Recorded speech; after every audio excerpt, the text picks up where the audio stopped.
Thanks for joining us on the Reckoning with the Primal Wound podcast. I'm Rebecca Autumn Sansom, your host, and this conversation was fire with Emma Stevens Ryder.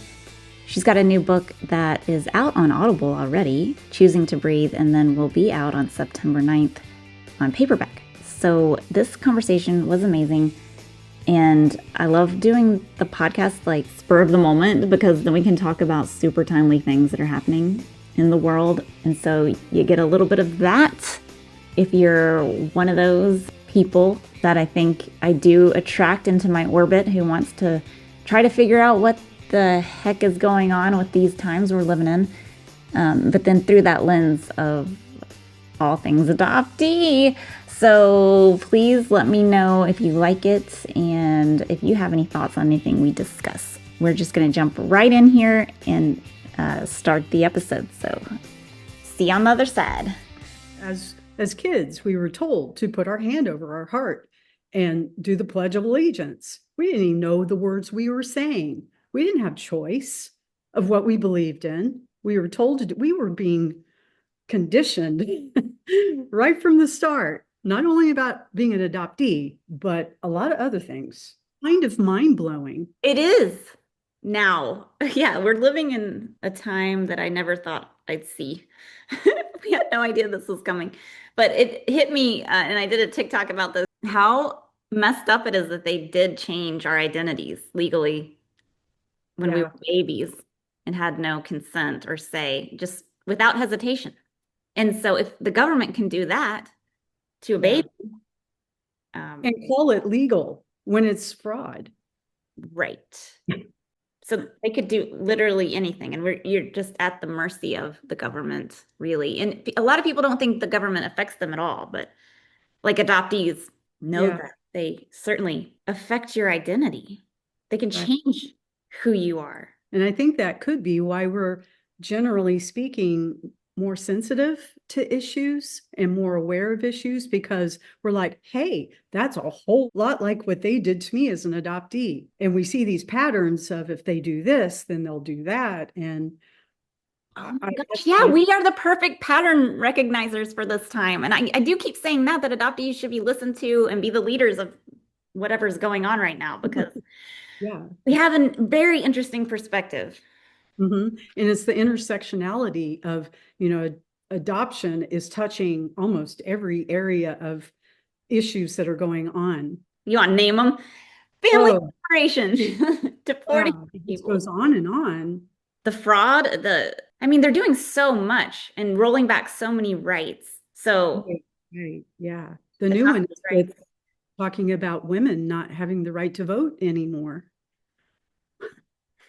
Taking away the 19th Amendment. It's like we're in a bad dream. Yeah. This can't even be true. I know.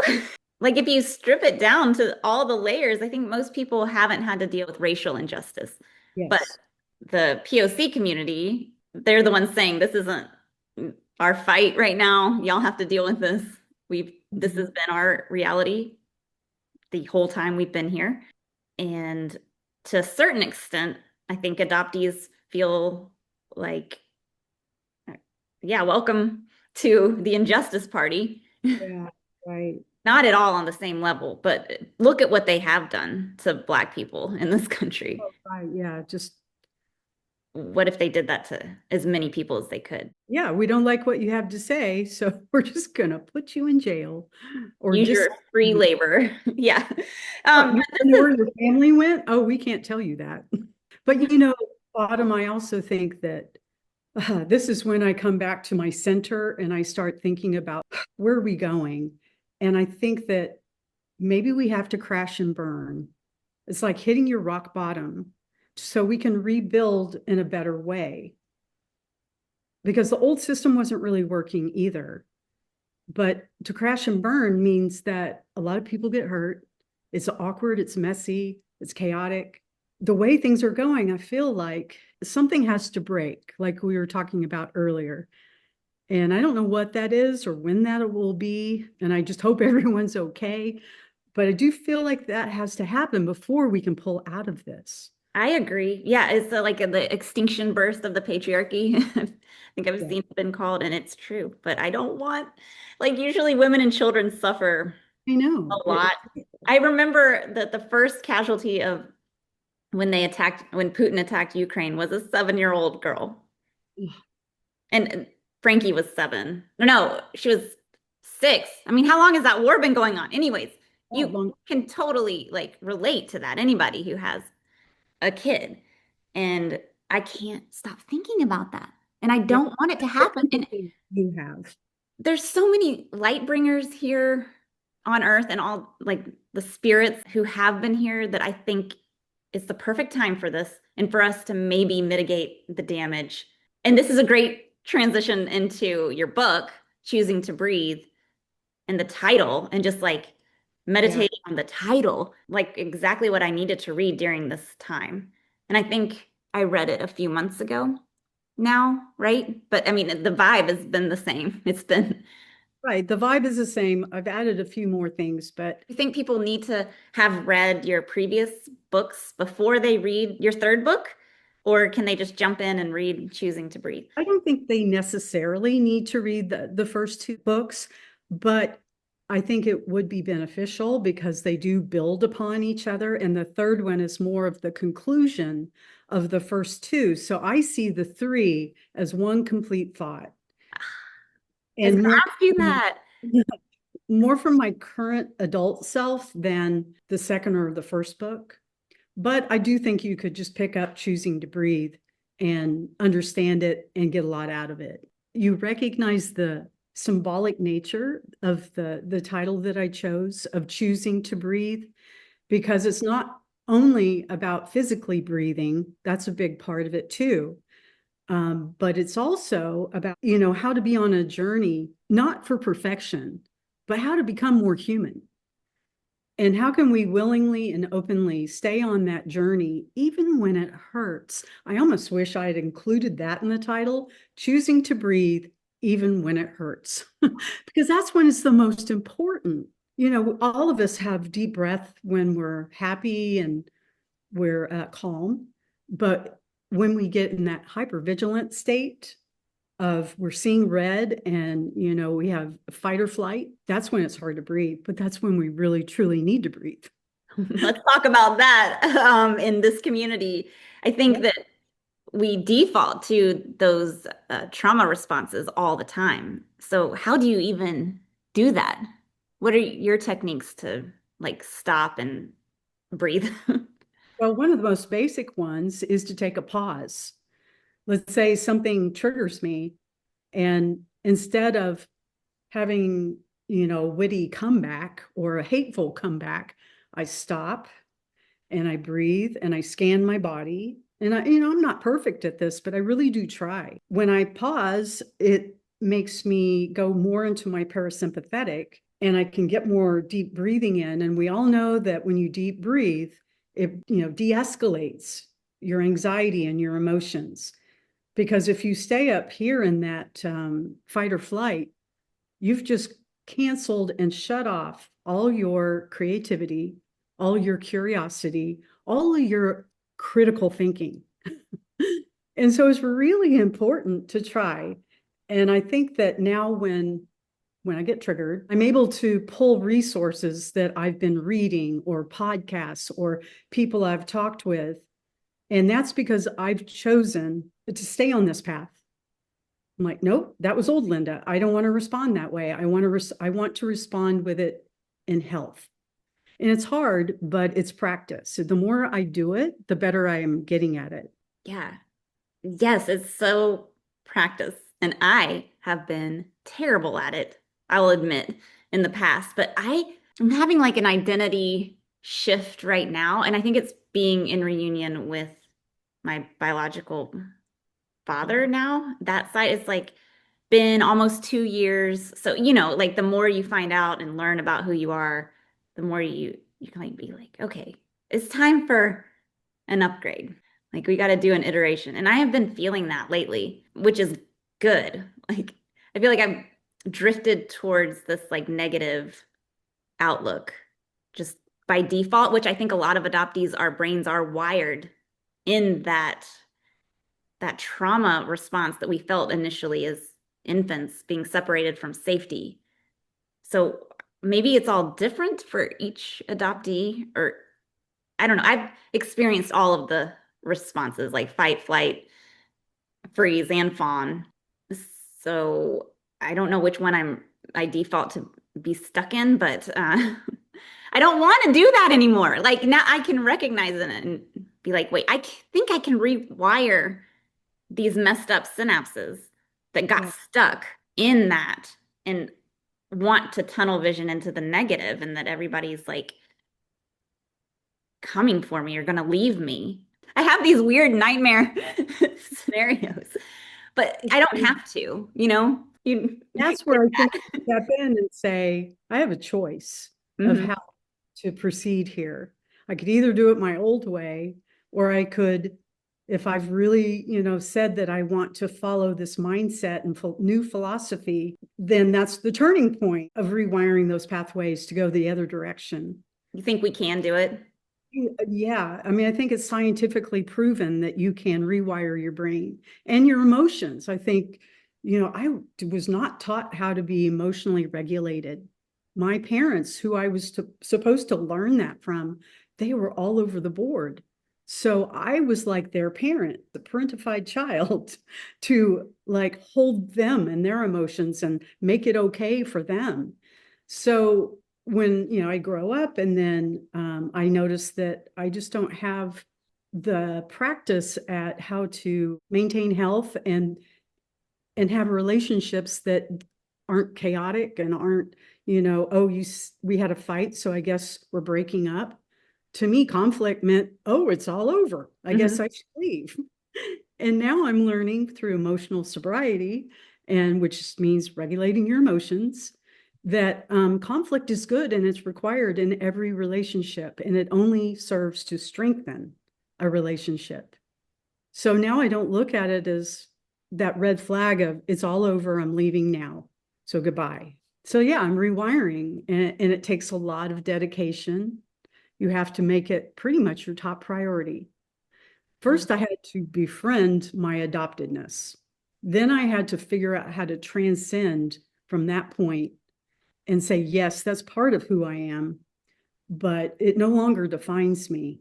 I had to ask myself, were all those stories I was telling myself before, were they even true? Yes, because And no. uh, and all of them were wrong. They were false. But my conditioning from others and myself, my inner critic, kept telling me that the false story was true. So I was behaving in ways as if it were true and wasting a lot of time, a lot of my life.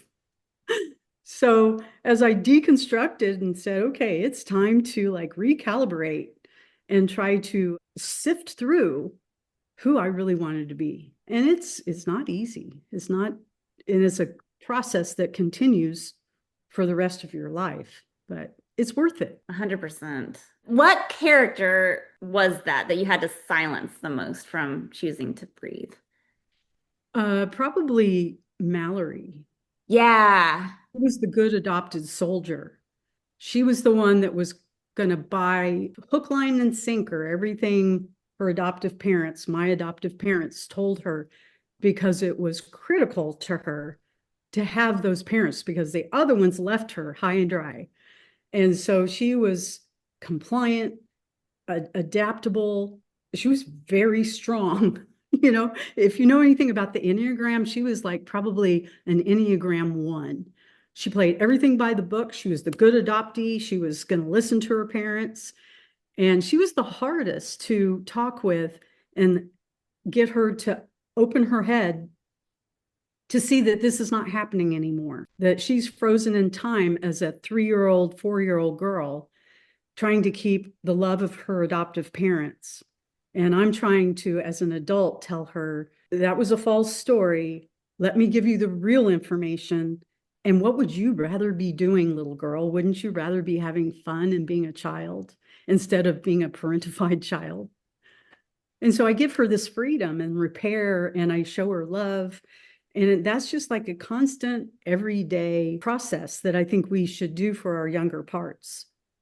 And that's what that was my feedback initially was like, okay, I understand family systems and the parts work now, that I've been told to do numerous times and never want to. But reading your book, it clicked and I understand it. And do you think that it would be helpful for everybody to like name the characters of their emotions? And what Yeah. gave you that idea to do that? Well, through my own therapy sessions. And so learning about EMDR is how I visualized the gathering place to begin with, about the tree, the grass, and the swing. And it became a portal to go to magical places, counseling with IFS, internal family systems. I got to meet all my younger parts at the gathering place. So it became my creativity and curiosity about who these younger parts were. And I swear, when you start writing about what would your part say, you get to know them pretty well. I mean, you can in your head, but it's so much more defined if you have to write it down and say, well, they would say this and they would feel like that and they would wear this and you define a character. And so you get to know them better. Did Mallory look like Wednesday Addams? No, because Wednesday Addams would be more, Justice is the rebel. Justice, yes, is the Wednesday Yeah. Addams. And if you ever listen to Kathy McKechnie, she's a certified IFS therapist, and she's an adoptee, right? And she has workshops, and she has coined the term of not all parts get adopted. And that blew my head wide open Oh my gosh. Yes. because Justice is my part that looks for righting all the wrongs of the world. But my parents, being authoritarian, wouldn't allow that. So I had to put Justice in exile. And she stayed in the shadows and would come out and help me at certain times of my younger life and even current days. But she didn't get to fully integrate with Linda or Emma until really finally my parents passed. And then I was able to really pull all my parts together and cherish them, that this is a beautiful thing. And we were never meant to fragment, but we had to survive. And so much I didn't know at the time, you know. Do you want to talk a little bit about Emma and Linda? I mean, we both kind of have that main Yeah. thing. How you did lose both of your parents kind of recently, and like, what did that shift? Well, I wrote the first two books while both my adoptive mom and dad were still alive. And I was already deep in the process of walking them home, meaning that they wanted to die in their home, which meant a lot of people had to give them a lot of help in home care. Their house had to turn into a hospital. I had to manage caregiving teams. I was put in positions of medications, of giving them this medication or that one. Doctors wouldn't come because they were in home. So it was really a very crazy, chaotic time, which, makes sense because my whole life with my parents was chaotic. So it might as well end that way too. I was able to still write those books after a busy day I had with them and taking them to the ER and, all sorts of things. I was able to come home and start writing both of those books. And I chose M. Stevens as a pseudonym because I was still deathly afraid that they would find out the shameful thing I was doing of finding my true voice. Yeah. Yeah. I did it. I moved. Mallory was holding me back saying, don't you dare do that. My younger part, 3-year-old, you'll lose your adoptive parents. They will tell you to get out of here. And I overruled her as my adult self and said, this is what we need to do. So I hear your concerns. I want you to know that we'll face it. What if they do find out, we'll face it together. And luckily they never did find out that I wrote 2 books. But Wow. the funny thing happened is that Linda really became Emma. and I was getting social media people talking to me as if they knew me and I was Emma, getting accolades, getting, I'm creating my own gathering place now because of what Emma has done. And I thought, Emma's a good writer, but Linda's not. And I started giving all this credit to this fictional character of Emma Stevens. And so once my parents did pass away, I really sat down and thought, you know what? I think that I need to come out and it's safe now. The little turtle can poke its head out of the shell now and claim that we are one and the same. And I think I had good response from our community saying, we understand why you did that. I didn't have anyone say, you were falsifying who you were or anything like that. Oh, good. Yeah, I wondered if you got anything other than just support, which you should have Yeah. A lot gotten. of people saying, "Oh my gosh, I was confused," but now I understand what's happening. It is weird, and I feel like decided that I loved being called Autumn in the adoptee community because it's the only space I can do that. We can do that. We have two different names. Yeah. And so now it is strange. I don't understand like when people call me Rebecca, like deliberately in the community that I know.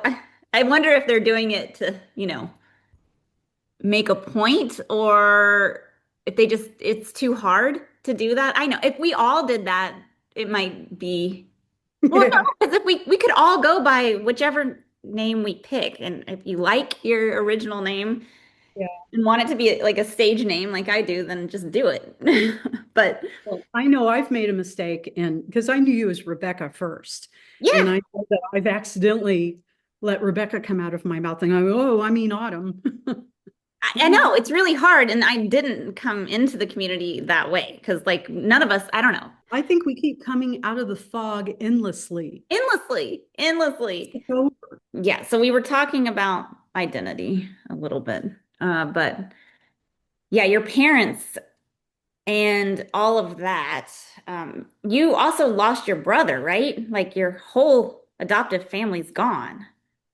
Right. It went fairly quickly too. From 2020, my brother died, and I really truly believe it was death by adoption because he never dealt with his angst. He never even knew it was an issue. And he felt like it had nothing to do with his issues of addiction, of failed relationships, of any of his childhood issues. Yeah, he never dealt with it. And he had a heart attack at 60 and they couldn't revive him. And that was it. Yeah. So I had to tell my parents that he died, and that was truly horrible to tell. They were probably 92 and 87 at that time. And that was really, really hard to tell them that because they were in such decline. And then my mom went first, 2021, and then my dad, 2023, I believe. But hard times because I had to dedicate myself every day, rededicate to say, I have chosen to walk them through this part of their life. And because I had to weigh, what could I live with? Could I live with telling them they had to go to a home and just moving away? Or would I feel better about myself if I did the hard thing and helped? And so I chose what I chose to help them. I don't know if it was the right decision, but I felt like at that time in where I was with being an adoptee, maybe Mallory was saying, we are going to help them. I don't know, but I did truly feel like I would fare better by making the choice that I did. And sometimes we need that challenge in order to create, right? Like, would you have still written the books if you were not exhausted and like thinking you needed some sort of output and escape from your day? Yeah. And I may not have gotten to the conclusions that I've come to when I wrote Choosing to Breathe, because those concepts really didn't come to me until each book I've said I'm done. That's the last book. Oh, really? No way. And so I didn't plan to write a third one. but then I had the thoughts of when I was watching them die in a terrible way, it made me think of that's not what I'm going to choose for myself. I'm going to look at death as an opportunity that we all get to have, and that I'm going to have the curiosity and the creativity to think, what's next? And also to love the people that are around me while I am still alive, instead of saying, I'm going to drag you into my deep, dark hole. That's what my parents did. They did not get any better. If in fact, all the filters were off and they were much, much worse. Yeah, But that at least came I had through. tools I and was like, I don't want to be in this room with them. You did a really effective job of. well, I had I tools know like, people like that. We all know people like that, and you do have to make that active decision to not be like that. yeah.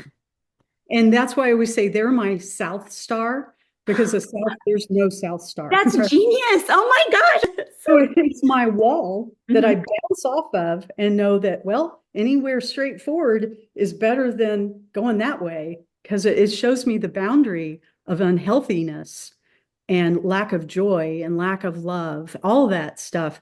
I just go the other way. And so I'm pointed north. I love that. And that's how I'm feeling about everything that's going on in the country right now. It's like these are South Star people, They are. and they're going to repel the North Stars. But what is your North Star?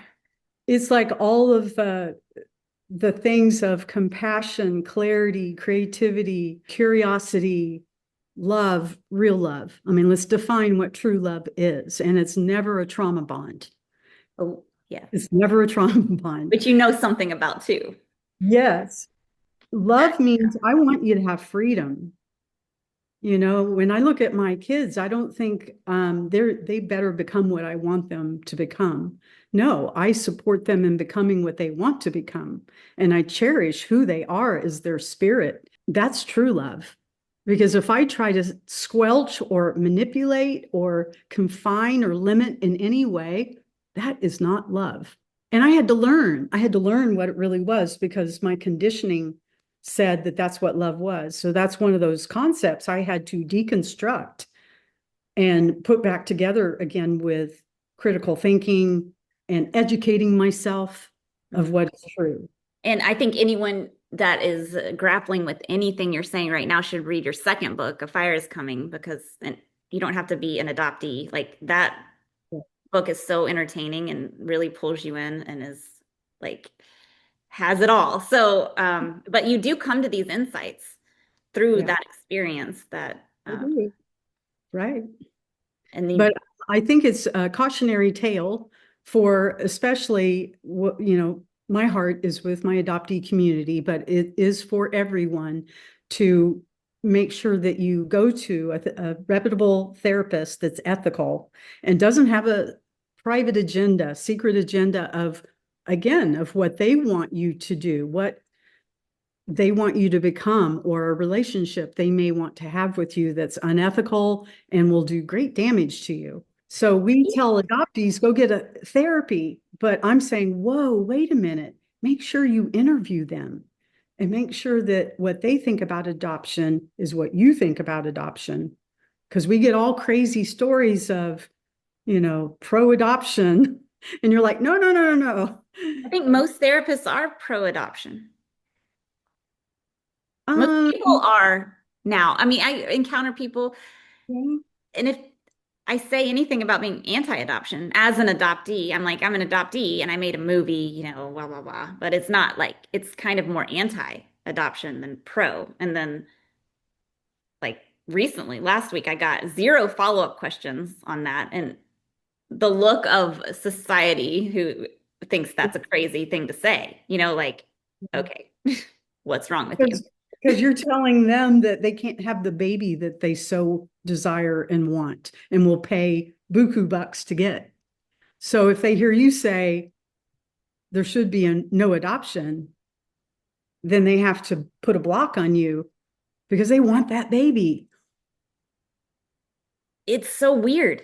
It's so self-centered. But I think in general, altruism's gone and everyone's thinking about their world building, their small world, and everybody's like a character in it, and they're the Yeah. main character, and so nothing else matters. Their own way of thinking.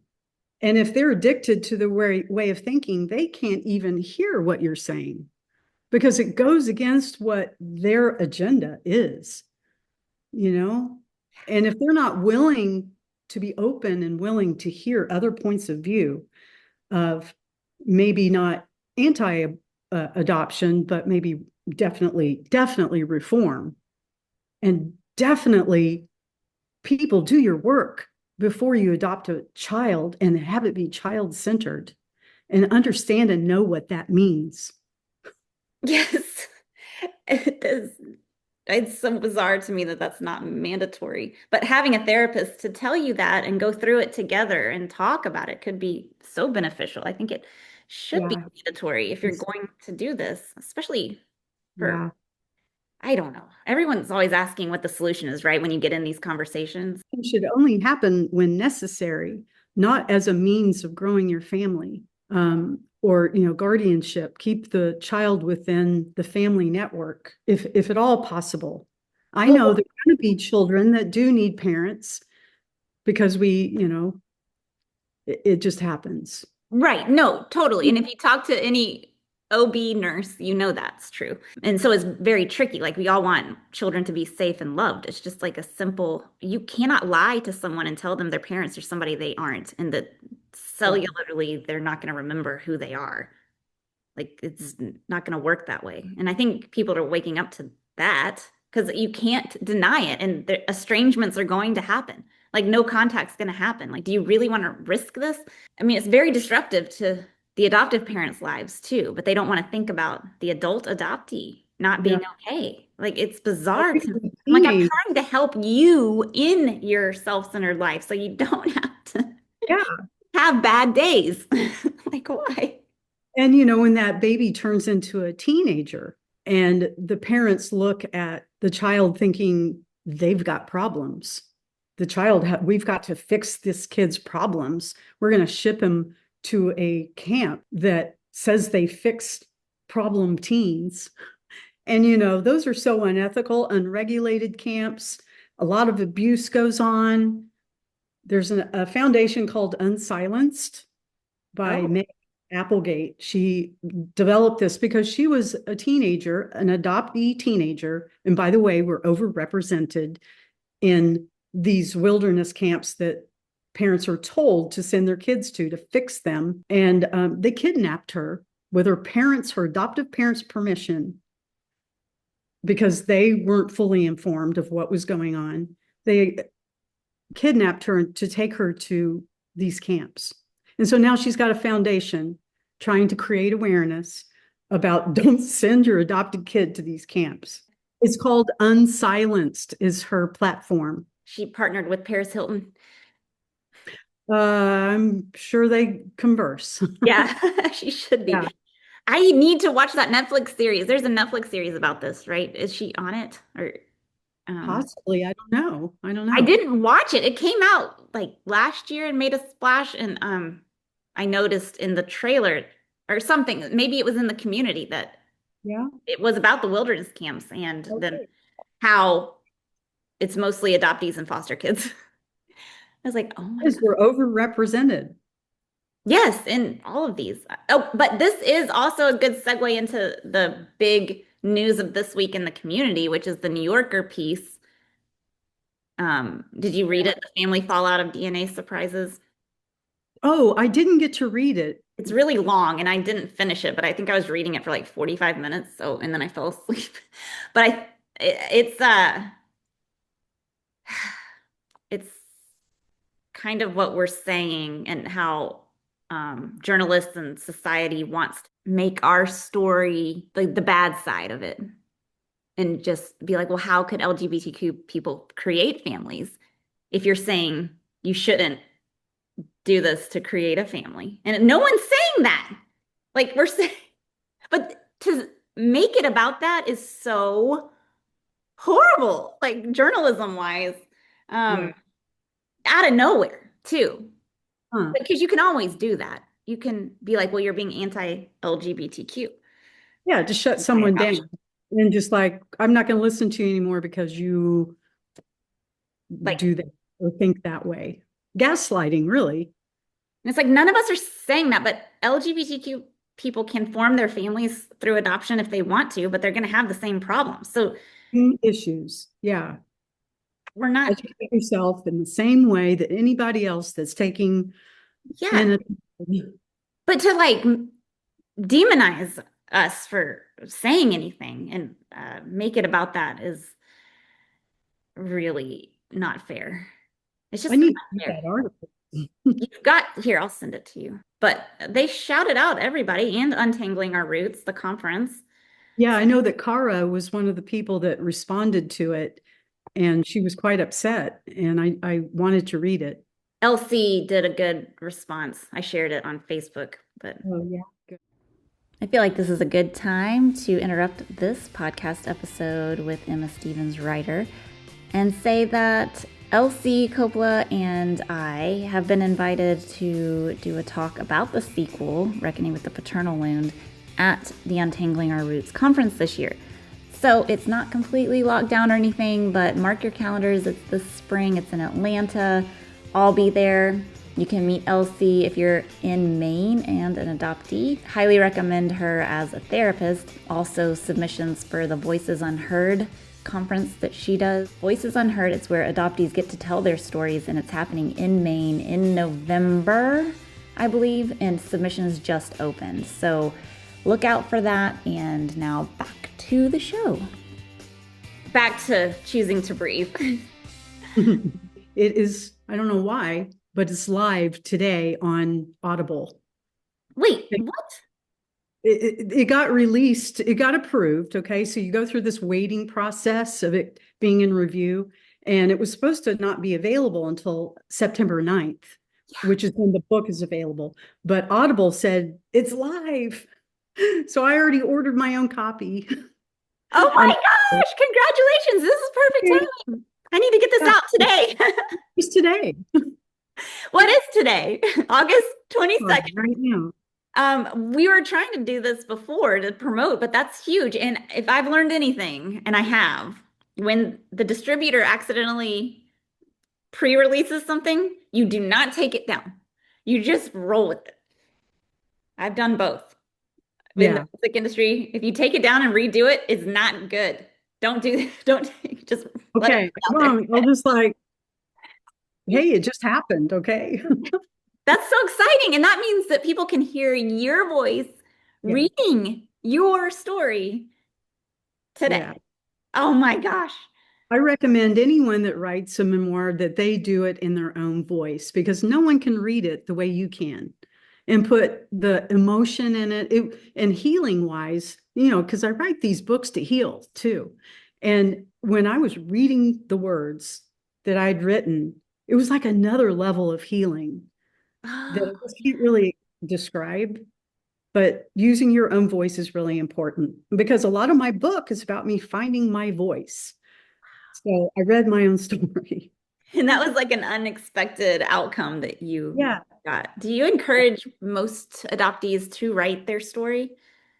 I think whether they intend to publish, I think they should get that out of their brain of trying to publish. Write your story, yes, for yourself. Honor your own story, because no one has your exact story. A lot of people will say, oh, well, I've heard my story from other people. And no one can tell it the way you can. Mm. And it's just so self-honoring, which is something that we feel like we didn't have when we got severed from our relationship with our biological family and our mother. So for us to turn around, it's us taking care of us. So yes, your story is important, and you should write it in any form or fashion. Put it in a drawer, publish it, whatever. Give it to your children. It's important. It's so important. I do the same thing. And my medium is documentary. That's Yes. storytelling. That's my way of storytelling. And you learn so much about yourself. Yeah. Really. And we're educating and creating awareness for not only our community, but hopefully mainstream. Yes. My audience has always been that. I want to go Gen Pop. all the Yeah. way. I think there's no better way to learn about somebody than reading their story or watching it or just being open to it. What do you tell people that are scared they're going to get sued by their adoptive family? Or is that like a genuine concern people should have? Were you actually worried that that would happen? Like that your parents would, like, what was the worst scenario you were envisioning if your parents found out?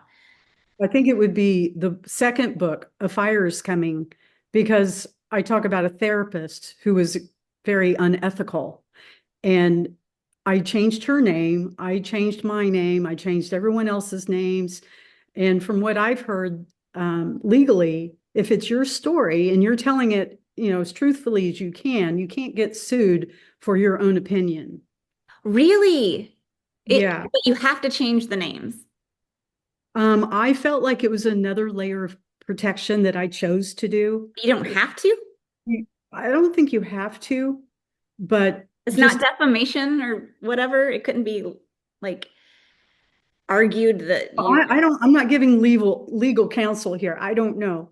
But when I talked to my attorney, who was my attorney at the time, 30 years ago, he remembered me. He said it was the most egregious case he's ever had in court. Yeah. And he said, it's public record. So you get to say anything because it was a civil lawsuit that was filed in Orange County, California. And you can say anything you want. So that made me feel good. Now, I don't know about someone else's particular situation, Yeah. but for me, I went ahead and changed names because I also wanted to protect my family. Yes. And and I really did think that they would disown me if they found out the things I'd written. And there wasn't time for repair. So Uh, I would have to go through the rest of my life with a rupture that I feel like I would feel in my gut forever. And I wasn't willing to do that. So I said, okay, use a pseudonym. I'm so And glad you didn't let it hold you back from publishing, though, that you did find a way to do I, both of it. And same, like I can't imagine waiting. But I think as artists, it's you can't do like stop or yeah, the creativity for me to have put a halt on that after a lifetime, really it was my lifetime come up to this point.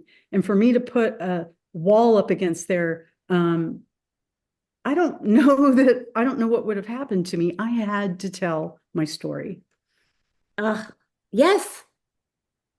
Same. And Yeah. my pool was, I think our brothers were similar in not facing that. And then Yeah. addiction is such a thing. But luckily, my brother is sober now. He's going to be in the sequel. Oh, good. But at the time, it was like, he's not going to face this and he's not going to read the book. And there's no movie about the primal wound. So I have to make it, you know? Um, Right. so So happy you did. It's yeah, touched so many people and the it same with you. continues. But like, I think we have these people in our lives and circumstances and this drive as creators for Yeah. a bigger purpose. And I don't know, we're on some journey to help. But yeah, I love, you're such a good writer, and I've gotten so much out of all of your books. And choosing to breathe is so, I mean, I told you it reminded me of Breath by James Nestor, which was phenomenal. And that's a bestseller. So this one I think is going to be a bestseller too, just like right up there. Um, you can't read enough books that are teaching you and trying to remind you of how to breathe, because breathing is living. Yes. You're not breathing right, you aren't living right. Yeah. And you have to choose that for yourself. Do you want to breathe just enough to get by, or do you want to fully breathe and experience your life and have joy? And that's your choice. It's your choice. Mhm. We didn't have choice when we were kids. When we were young, when we got adopted and relinquished, there was no choice. But now we do. And we have to keep reminding ourselves that we can self-determine our direction. And if we keep being addicted to our own way of thinking and hear ourselves say, no, but you can't, you have to stay here and do this. Uh, no, you don't. you can open your own cage and get free. But you have to want to. Do you think that your book would be a good resource for adoptive parents and foster parents? I think so. Yeah, I really do. Do you want them to read it?